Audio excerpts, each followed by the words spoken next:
Hello everyone, this is Bart Kemp, once again talking with Malcolm Blunt. It's November 22, 2022 and... November 25th. Sorry? November the 6th, 2020. I just said November. Oh, right. Sounded like November 22, 22. Thank you, Malcolm. So, it's about just over a month after Malcolm and I had a chat at the Canterbury Conference, which I thought was great fun. And, overall we had a very good time. It flew by, as always, these conferences do. You got very little time to sit and have a moment to yourself because you're constantly blabbing on with others discussing the case as such. But, it's quite nice, just 48 hours of just pure JFK assassination porn, and there's just absolutely nothing else that gets discussed as such. It was good fun. It was really good, especially also just being in physical presence and just only Zoom calls, just meeting people, shake their hands, and just Well, I think that's much better. Fist, I agree. So we thought that we're going to do a little chat. We're going to have a few subjects. Recently, Robbie Robertson did a video talk for his podcast, and it was with John Tunheim, and of course we all know who that is. And if you don't, then you haven't done your work. Basically, that was just interesting to see that he caught him as a good fish to catch for Robbie. And I thought it was quite an interesting talk, and especially what he mentioned as such. Do you want to talk about this a bit? What were your takeaway moments that you had? I was surprised about the Secret Service bit, because I'd always understood that the Secret Service destroyed files and destroyed documents, and there were no backups. But so I was heartened by the fact that Judge Tunheim said they had backups of what the Secret Service destroyed. I think I was less convinced by some of the stuff that I heard about other government agencies. For me, where the review board didn't quite go hard enough was with the US Customs and INS. I didn't see a concerted effort to actually get to that stuff. And I'm going back now. I'm going back to the days of the House Select Committee on Assassinations. And I'll just give you a little example. Go on. Their investigators, the HSCA investigators, got to Miami, and they spoke to US Customs in Miami, and they were told there were thousands and thousands and thousands of documents they held on the Cuban exiles, but they were not going to give them to the HSCA. And of course the HSCA investigators, we need this stuff. And they said, no, we're not going to give it. We have to have an order from HQ in Washington, D.C. So they point blank refused to give all the Cuban exile documents they had, which were thousands. And if you've ever seen a US Customs document, they put everything in there except the kitchen sink. I'll probably include the kitchen sink as well. Everything goes into a US Customs document. You can go in the copies you made of my stuff. There was Alex Rourke file. If you go into a FBI file, if you go into the Alex Rourke FBI file, you'll see an example, or see many examples of US Customs documents, because they were monitoring all these people, all the people we were interested in. Some might say on the periphery of the case, but others would say they're absolutely essential to gain knowledge of. I mean, we're talking about Cuban exiles. That stuff was there in FBI files, and then it was held by US Customs down in Miami, masses of it, masses and masses and masses. And when I found a document which sets down the comments, and the comments were, no, we're not going to give it to you. We've got to get permission from HQ because it's too voluminous, too much stuff. And they never got it. They never got it. And then the ARB, for whatever reason, didn't really pursue what the HSC. This all came very late. I don't want to beat people to death, but really. No, this is your platform. You can do that. No, here. but I mean, G. Robert Blakey should not have gone off with his own personal bias towards organised crime. Should have set that aside and just looked at the case as a whole, and then we would have got the customs documents, because the efforts wouldn't have gone that way. They wouldn't have been, concerted effort on organised crime. It would have been, on other subjects. I agree with what you say, because if I look at the HSCA's work towards Dallas Police, Texas School Book Depository, and also it's very superficial. It doesn't really ask the real questions and digs into matters as deep as I personally definitely would have wished they'd gone much more harder on them, but I think their reach was too limited to, just not going there, not upsetting people, not breaking the status quo and all that. Keep it as it is. But a single page, I must have copied it. I don't really copy it. I mean, sometimes when I get a document, I go nuts. And I thought it's such a significant document, because here they are refusing to give thousands of pages of documents, which are essential. Refusing. And they should have As pressed US them. Customs. Of course, to get back to Tunheim, when you go to the ARB, they obviously went to US Customs and said, can we have whatever you've got? Well, go to the National Archives, ask for US Customs documents, right? There's a box about that size with 3 documents in. That's it.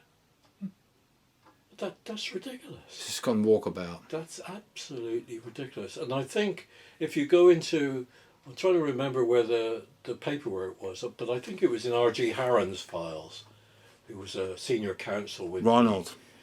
Senior counsel with the review board, and he was in charge of liaison with these different agencies, and the guy I think tried. I met him once at the archives. But he got the runaround, really, basically, with US Customs. What they were saying, in effect, was, well, we can't find our ass. The only thing I seem to remember is they talked about some huge storage facility in Texas. I didn't know what was in there. I had no idea what was in there. I mean, that was it. And they couldn't search because they didn't know where to search. It's just in containers in a mountain. They didn't know what to do with it. Just thrown in the ground. It was like, we probably destroyed some, all this stuff, But it's there. But it's when you think about it, is that true? Yeah. When you get documents from the US Customs which are so detailed, are they gonna just destroy all that stuff or lose all that stuff? Nah. I don't think so. Yeah, that's why I said it's like buried in a mountain somewhere in the States. It's probably still there. Yeah, it is. But it's just made But to be forgotten. that single document must be somewhere in stuff that you digitized. I mean, it must be there somewhere. Oh, yeah. It's ever such an interesting little document, because it signals just how much we've lost. Just there in Miami, with the US Customs in Miami, thousands and thousands and thousands of documents. And all we get at the Nara now is like a single box with 3 documents or something like that. It's ridiculous. Absolutely ridiculous. And the ARB, they were trying to close shop, trying to tidy things up, and that's how difficult it was. I mean, I don't think it was just US Customs. I think they got the runaround from other people as well, not just that. Now, this week, about five or so days ago, I sent you this email to this link on the ROKC forum, where Ed Ledoux posted about the so-called technicalities regarding the release of the documents, and where the president has the, shall I say, between quotes, escape clause to prevent documents from coming out and so forth. And you said you'd read about this before as well. What was your take on this whole thing? And I mean, because it's supposed to, some of the stuff is supposed to come out end of this next month, and I think the agency's got, if they don't want it out, they'll find a reason to kick the can down the road. Further down. You know, that's I got that impression. You know, before the Historic Collections Division was dismantled, you could talk to these people face to face, and I did talk to HRG, Historical Review Group officer, at length, and she said to me, you know, her opinion was some of this stuff should never come out, but I think what she wasn't applying that to stuff related to the Kennedy case. Everything. I mean, I've said it before. I mean, things like the 1997 CIA phone book. You know, let them have it. If they want to keep that, I don't mind that. I don't care. But like Pete Bagley said to you, we're a secret organization. How comes this stuff is available? It should never come out. Well, I don't think he went quite that far. He just rolled his eyes, really. In disgust, he said, and we're supposed to be a secret organisation. He just couldn't believe it when you stick documents down. In front of these old-timers, it gets a reaction. They can't believe it. They can't believe it. Yeah, I mean, because some their people, mindset is back then. Yeah, some. All this stuff doing released. Yeah. But I mean, in a way, I also get that one of my point. secret cables that I signed. What's it doing?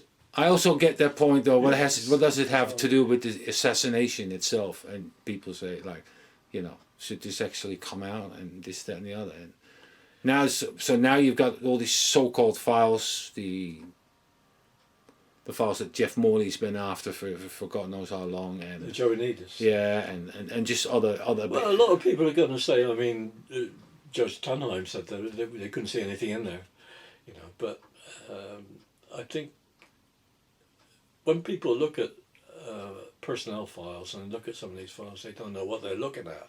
You have to understand what certain components do, what certain acronyms mean. The lingo. You know, you need to understand that Yeah, before you start anywhere. I know. You can look at a Office of Personnel file and think, oh, there's nothing in there. Well, you know, there's nothing. Wait a minute, you know. That's how you found the Dallas address for Joannides, for instance. He was there in the same year. Yeah. As New Orleans address. Yeah. You know, which is just mentioned off the cuff, and you know, no, it's the same thing. Well, I mean, I think that's a good point. I mean, what on earth were these heavy hitters doing down in New Orleans in the? Exactly. That begs the question. Was down there. Yeah, exactly. And what's his name? Charles Briggs, who was the number 3 guy in the Central Intelligence Agency, all of a sudden, and his involvement with the creation of the 6th Floor Museum as such. You know, what's this guy doing here? Yeah, and Gary Mack lost his cool and said, it's nothing nefarious, this, that, and the other. And I'm thinking, what does this guy have his involvement with this museum with, when he's the number 3 guy of the Central Intelligence Agency? And I'm not a conspiracy theorist, but it just sounds off. It just doesn't sound right, and it's been kept long on the wraps until his obituary was actually published. That's right. Yeah. That's when it came out, this obituary as such. Okay, since we're talking about spooks, we've got our book here. This is the book by John Newman, Uncovering Popov's Mole. It's fresh from the press. I got it 4 days ago. Thank you, Alan. You are mentioned. I think you're the first one who's mentioned on the top of the thank you list due to your involvement. So, before we talk about that, why don't you give me a quick capsule introduction to how you met John Newman? Were you corresponding with him before you met him, or? No, I met him in Dallas. All right. Good place. Actually, in Irving, there was a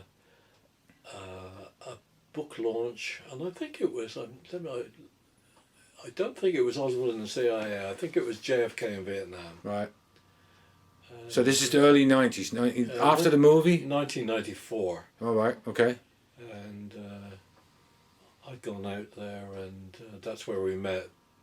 And Gary Mack was out there. And he'd just taken over at the 6th floor. And I met John, and there was a conversation which went on between the three of us, which was basically... maybe it was Oswald in the CIA. I thought it was a bit too early. I don't know, maybe. But anyway, the conversation about the book was,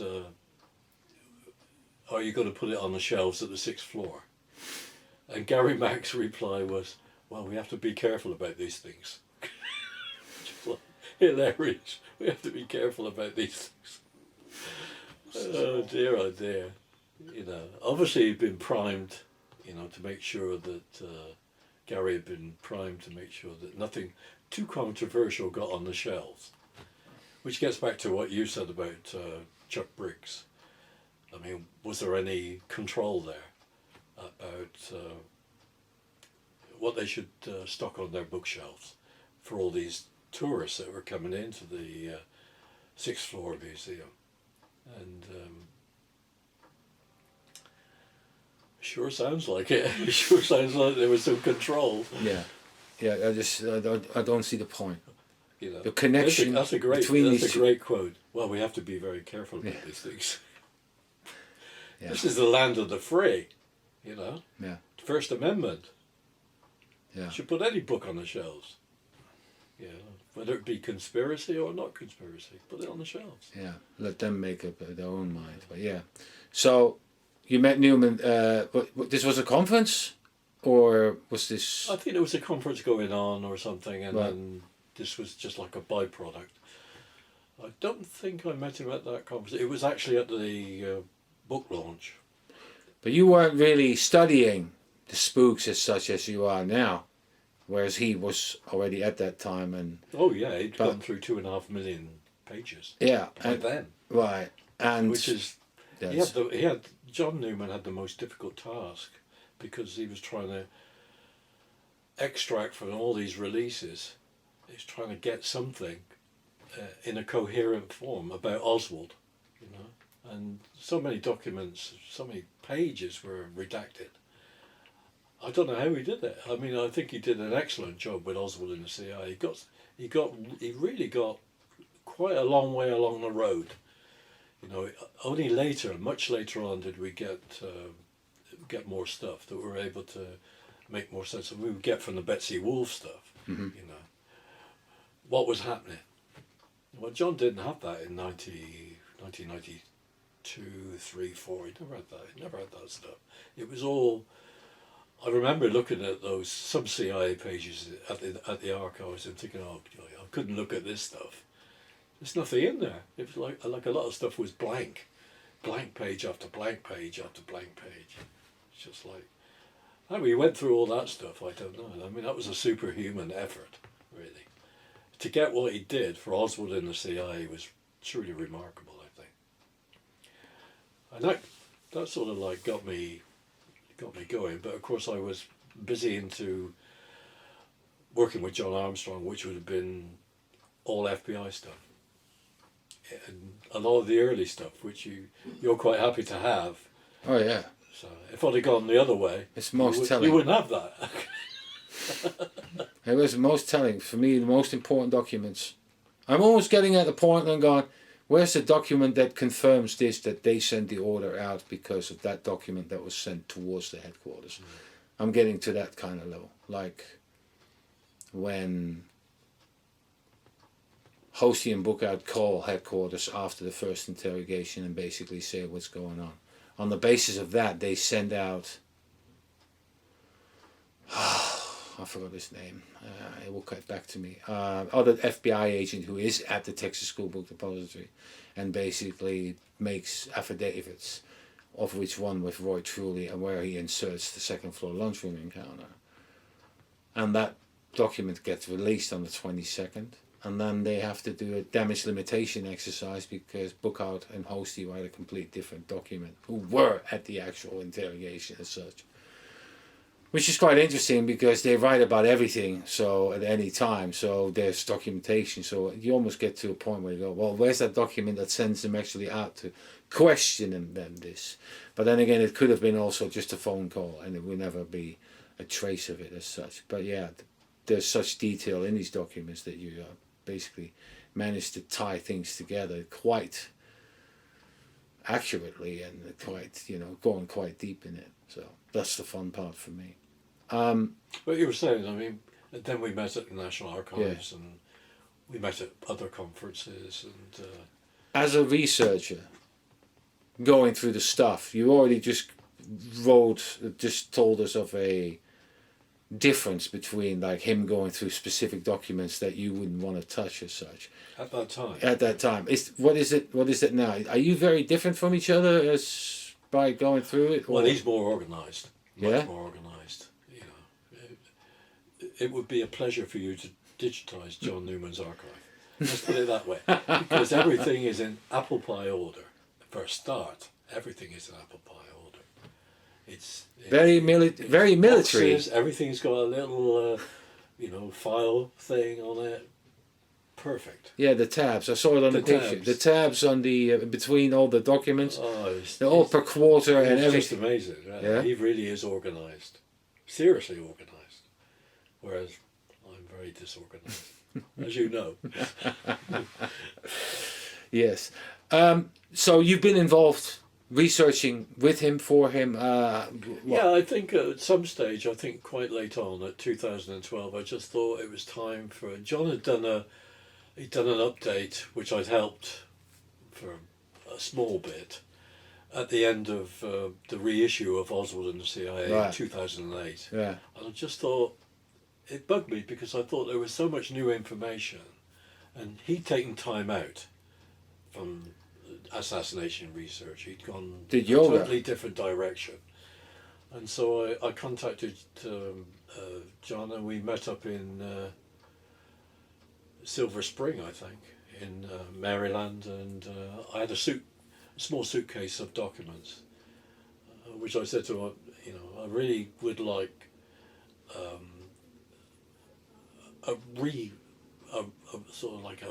a new version of Oswald and the CIA, but he didn't do that. He went his own way and decided from the documents that he wanted to go this new direction, this is volume 4. Yeah.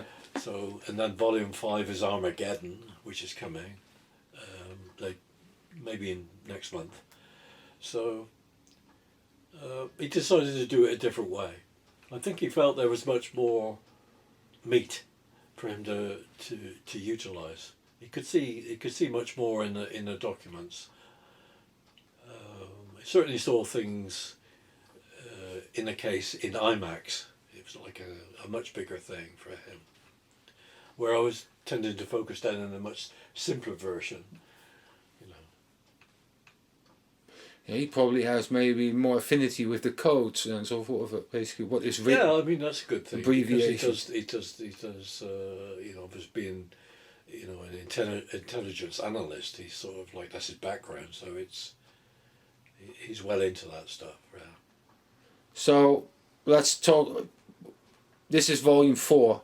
Yeah. How much involvement did you have with volumes 1, 2, and 3? Bits. Bits and pieces. Is it just like handing him? Is it just like going like?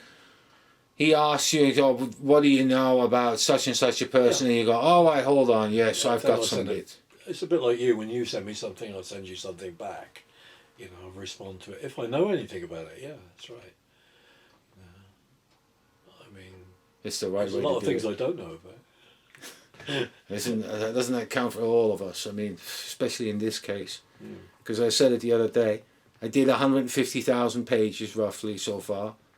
And if I look at it, then I've only done, if it's 7 million pages that's available, yeah, then I've done just over 2%, you know, which is just ridiculous. And I mean, what I found is shocking enough already, you know, I mean, you vetted through the paperwork that was there, so you must have gone through maybe double or treble the amount in reality, and only decide to copy maybe half of it in as such. But that still is nothing. That's the only reason for me to think like there might not be some more material that nails this, you know, nails it so fiercely to the cross that actually get to a point where going, are there any nails left? You know, because it's so bad, and so anyway, let's move forward. So bits and bobs. And is this any different, or is your involvement much bigger in this book?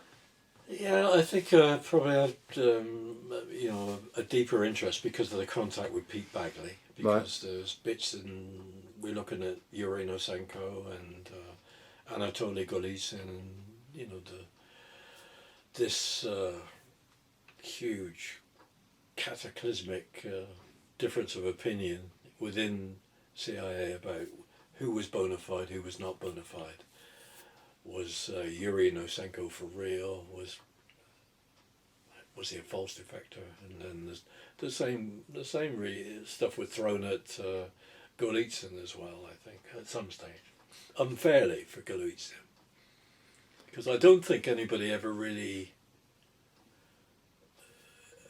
segregates or separates the Golitsyn stuff. The Golitsyn reporting in CIA terminology, his NATO reporting was off the scale.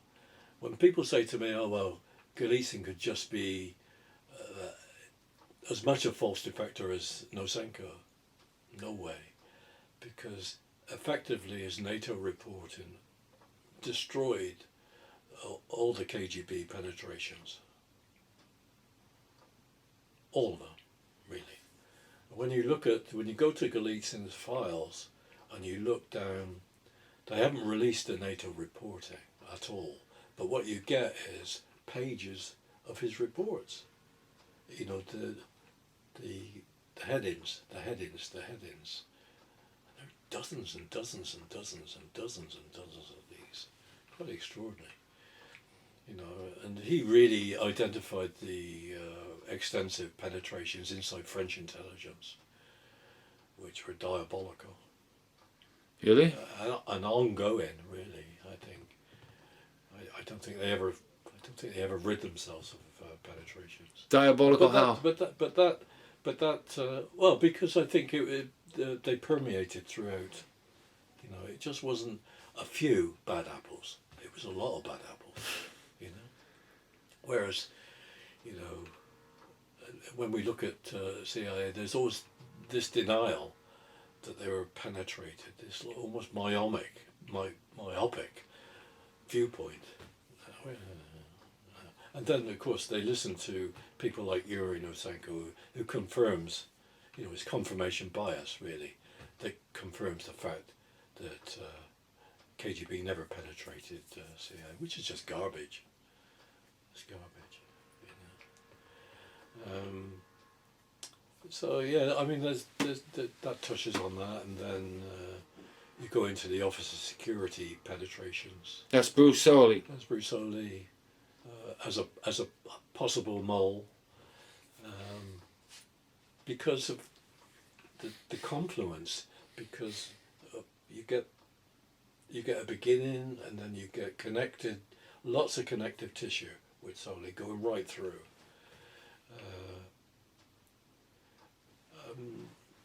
And I've learned even with John's book stuff I didn't know before, which interests me a great deal, because I think there's a signpost towards other moles within the agency.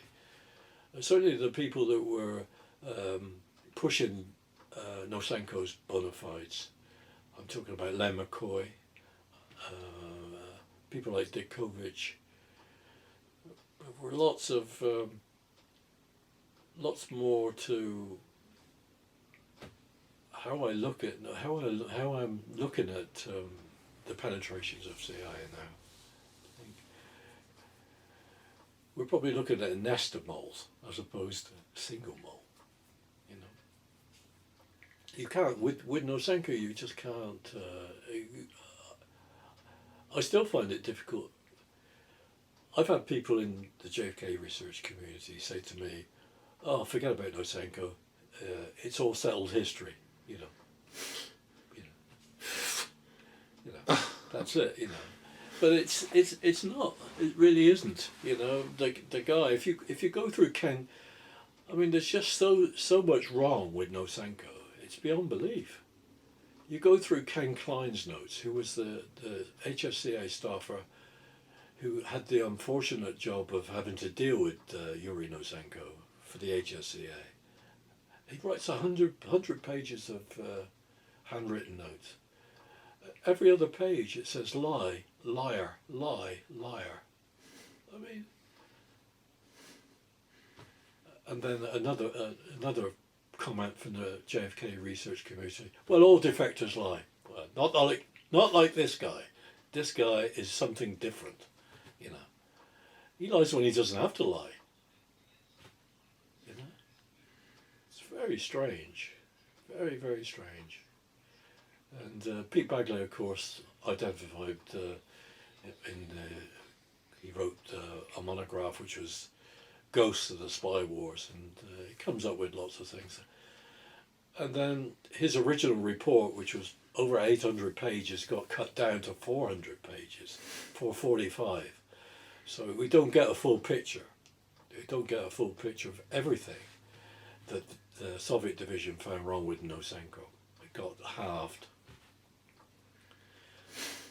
And the people involved with pushing Nosenko's bona fides really were Len McCoy and Bruce Soley.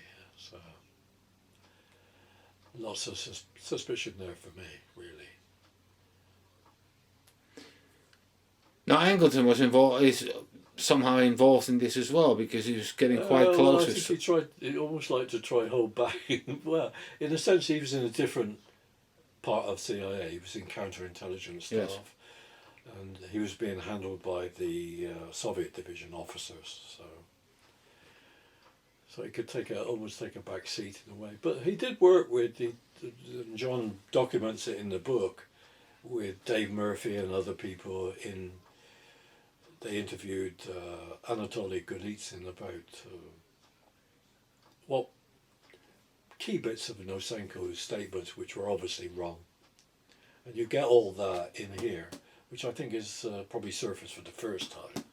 So that's good stuff to have in the book. I mean, there's just so much in this book. I mean, I think it's a remarkable effort by John Newman. Really is a remarkable effort. How he stitched together. It's like he stitched together a complex tapestry.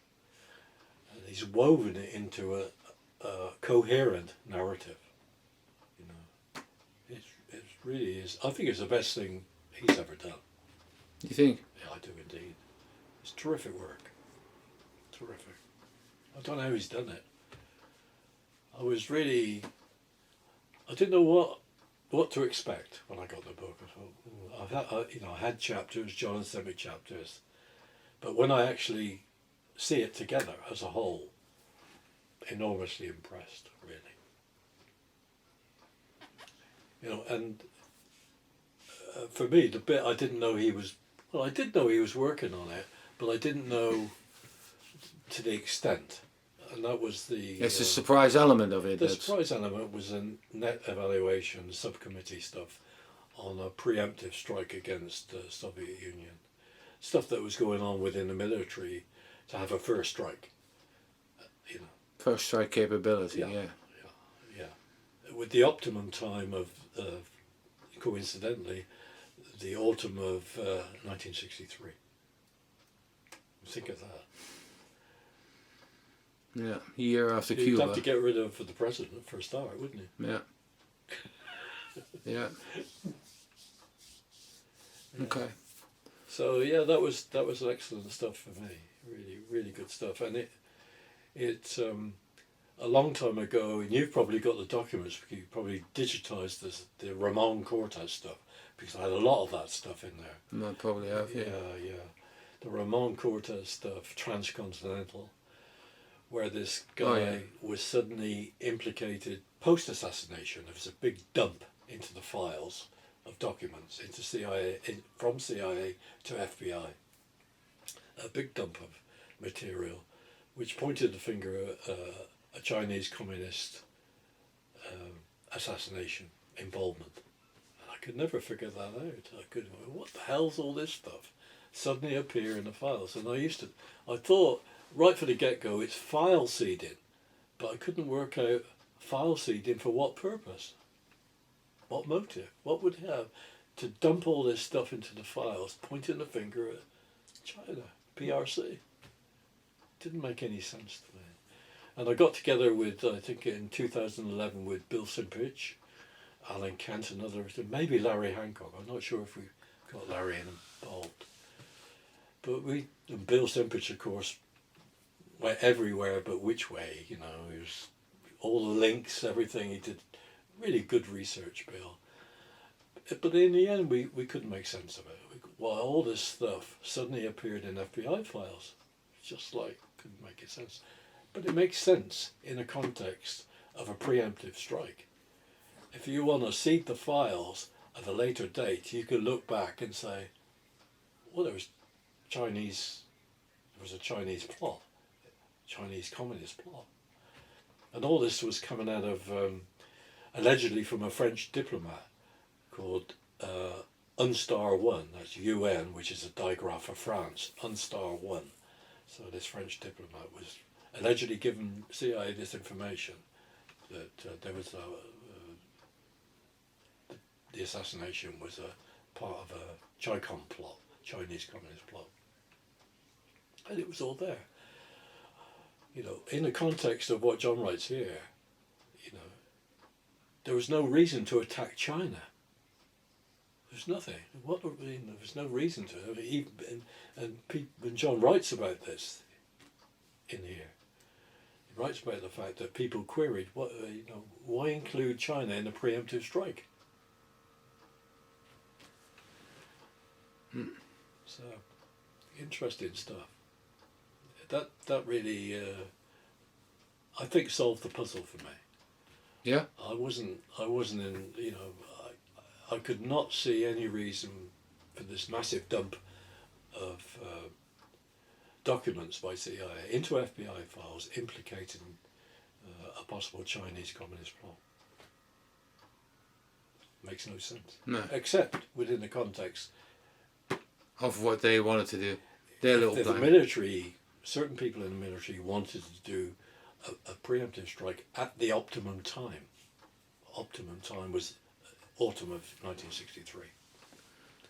And you think about that for a second, as I said, you know, President Kennedy, no way. Especially Not after with the Cuban missile. President Kennedy leading the country. If you think about that, and then also add the Cuban Missile Crisis, which was nothing but a standoff between JFK and the Joint Chiefs. Sure. You know, why also he basically told them off like it's not going to happen. We're not going to support him as such. Plus, take the advisors out of Vietnam as well at that shortly after. You know. Well, then that's just another example. President Kennedy did sit in some of these briefings for the Net Subcommittee briefings on a preemptive strike. And John documents that he got up halfway through one of the briefings and on the way out said to, I think it was Dean Rusk, and we call ourselves the human race. So disgusted. So disgusted. I mean, this is serious stuff. Yeah, of course. Of course they're going to say, wiping humanity. Oh no, this is just a contingency. Contingency. Yeah, until it's really needed. Yeah. or put to use. Yeah. So yeah, that sort of like helped me along that road. So that's that bit is solved for me, I think now. It's a big solution because it troubled me for so many years. I could not understand. You know, when you look through all those hundreds and hundreds of pages dumped into the files just post-assassination. And then it ends, it withers on the vine, of course. And then you wonder who was in the loop? Who would be in the loop? And then there's a great quote in here from Bill Moyers.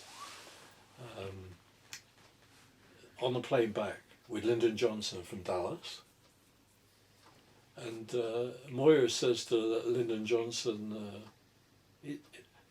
Johnson's looking out the window like this, you know, like in a very sort of like detached way, you know, like his mind's not on anything. He's like, you know, like he looks like he's troubled. So Moyers says that to him, and he turns around to Moyers and says, "I wonder if the missiles are flying. I wonder if the missiles are flying."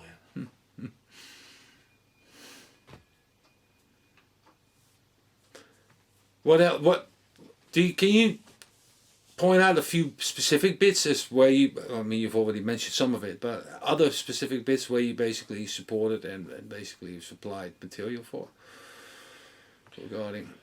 Well, certainly a lot of the documents of version, which some people seem to have in the research community don't seem to understand.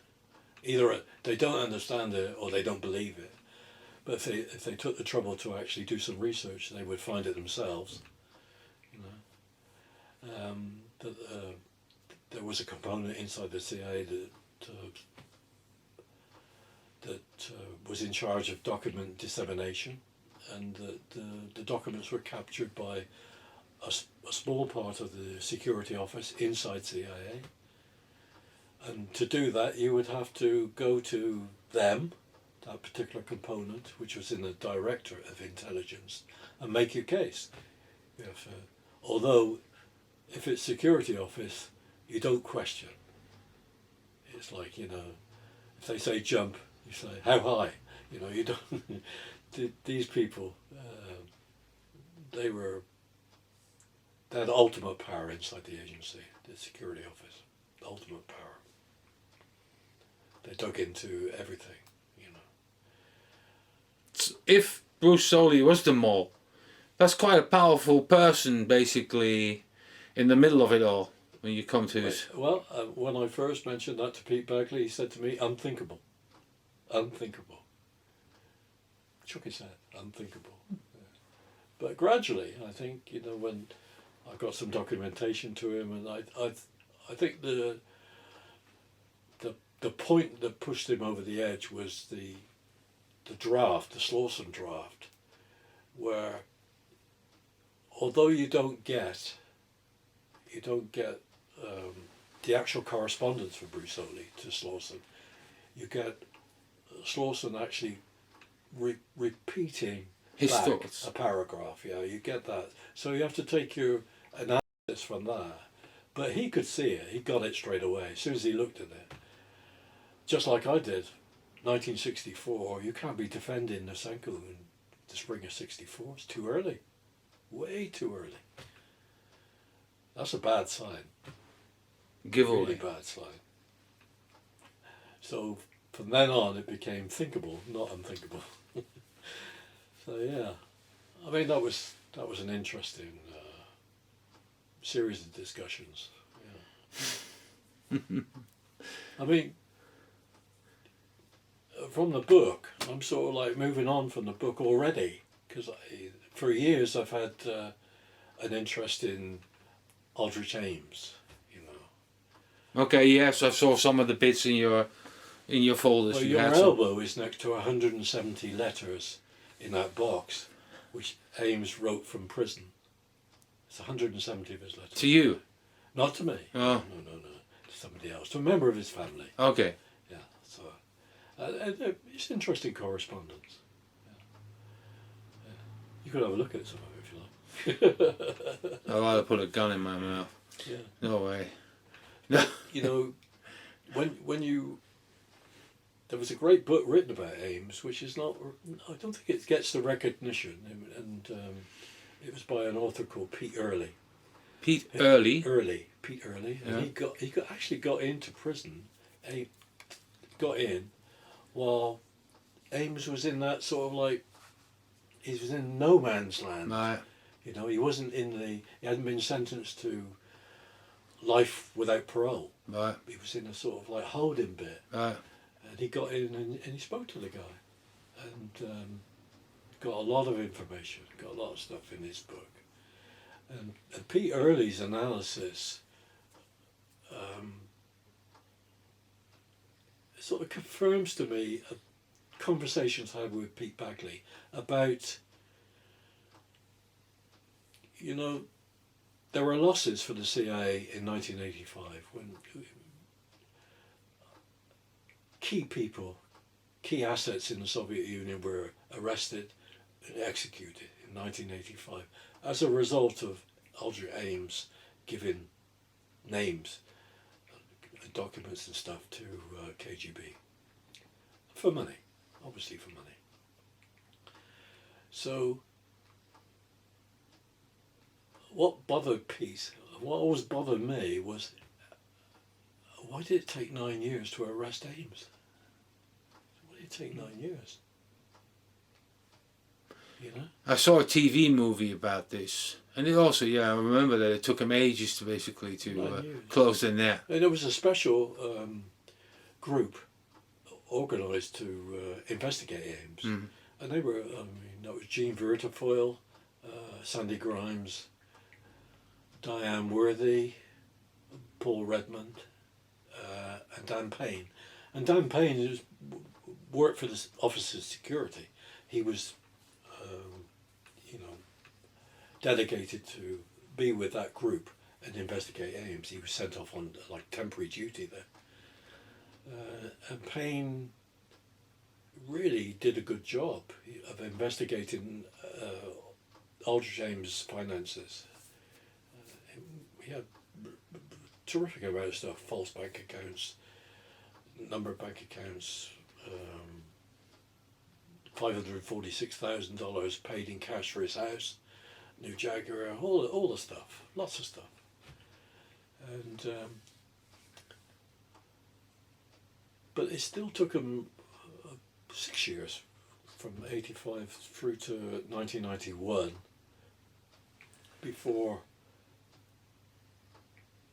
that group provided a temporary report, interim report to the Office of Security, which they had to do on Ames. And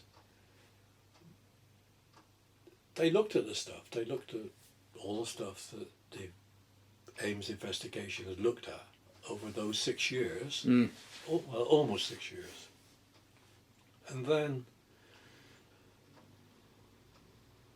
all the stuff that Dan Payne did, which was key stuff about illegal bank accounts, cash for houses, Rolexes, Italian suits, all the stuff, all the obvious stuff, was excised. Excised from the report. In the Office of Security. Office of Security excised that. Right. They cut it out. Which meant, when Ames went for a polygraph, nobody asked him about specific details about his finances. Would you not find that a bit strange? Doesn't it look like there was still somebody inside pulling strings? Protecting Ames? Yeah. Somebody was protecting Ames. Right. That's why it took 9 years. Somebody was protecting Ames. So basically, Angleton got left. When you go to the House, the select subcommittee that looked at it, as Peter Early says in his book, the obvious question should have been, who in the security office excised all that stuff? Nobody asked the question. Nobody knows. Who did that? It was crucial because Ames then continued on. He was arrested in 94. Yeah, but that would be all an embarrassment to admit all that, wouldn't it? Yeah, you could say that it was the E word, but I mean, 9 years? 9 years? Oh, well. They're good I at keeping talked to secrets. Pete about the Office of Security, how tight they were on CIA people, and the fear in the Soviet division about all the stuff that gets to the security office. They're called in every so often for deep interviews. What the hell was happening with Ames? You know, what was happening? Huh? I mean, they could be called down. They put out a dossier, these dossiers on every Soviet division officer. Pull out a dossier, which had just gossip, scuttlebutt in it, and they'd be asked about that. You know, I want to know why somebody wasn't questioning Ames about his £546,000 house for cash. I mean, the garbage is that he told everybody around him that it came from his wife's family.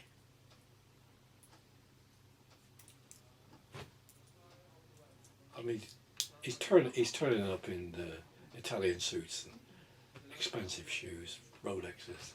I mean, there's too many finger points, too much stuff. It looks suspiciously like there was somebody working in a security office to protect that guy.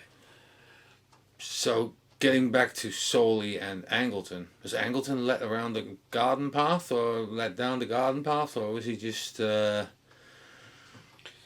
mean, I thought it was Angleton who was always on the John hunt. makes a good case that, you know, Angleton was led up the garden path, as you say, by Philby. And he trusted no one, Angleton, except Soley. And yet, yeah, exactly, because my point is that Angleton was the one who wanted to look for the mole. To be fair, you know, that's what Bagley said to me when I mentioned Bruce Soley. It was unthinkable.